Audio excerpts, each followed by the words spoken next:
Kita telah menyaksikan tadi malam sebuah agenda politik, agenda KPU dengan tajuk debat Capres.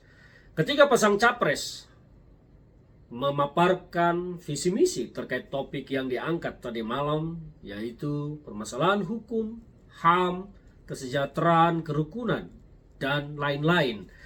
Dari banyak apa yang disampaikan, yang menarik bagi saya adalah apa yang disampaikan oleh Ganjar, Capres dari PDI Perjuangan nomor urut 3. Mas Ganjar terlihat memaparkan sebuah visi dan misi yang jelas, terarah, runut, dan bisa dipahami dan bisa dimengerti.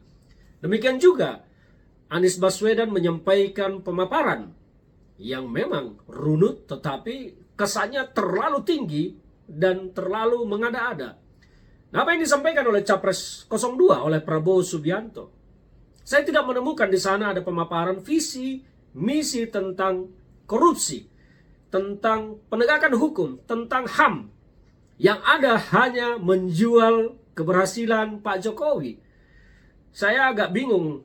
Ini sebetulnya debat Capres, yang maju Capres Jokowi atau Prabowo. Nah, inilah yang harus dicermati oleh publik, harus dilihat oleh publik. Prabowo terkesan hanya menjual Jokowi berulang-ulang kali dalam pernyataannya. Nah, kita kembali kepada apa yang disampaikan oleh Mas Ganjar dan pertanyaan Mas Ganjar terhadap Prabowo Subianto soal HAM. Pertanyaan yang sangat serius sebetulnya, tetapi tidak dijawab secara jelas oleh Prabowo Subianto. Yang pertama soal agenda penuntasan pelanggaran HAM berat yang terjadi di masa lalu.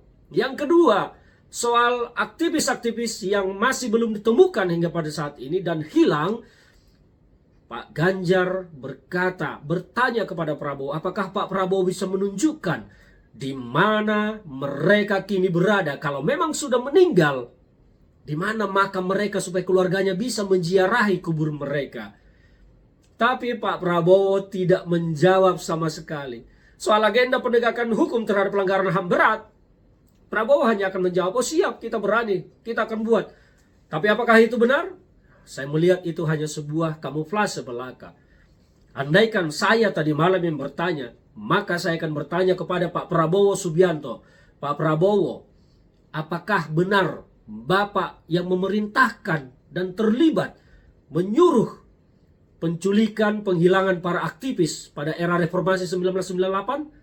Itu yang akan saya tanyakan. Saya pengen mendengar jawaban Pak Prabowo Subianto, karena selama ini menjadi ngambang, apalagi belakangan banyak pihak-pihak yang justru dulu menghakimi, memberhentikan Prabowo dari dinas militer dan menjadi korban keganasan apa yang dilakukan oleh Orde Baru, salah satunya Budiman Sujatmiko dan Bapak Wiranto. Mereka menjadi seolah-olah tukang cuci dosa Pak Prabowo sekarang.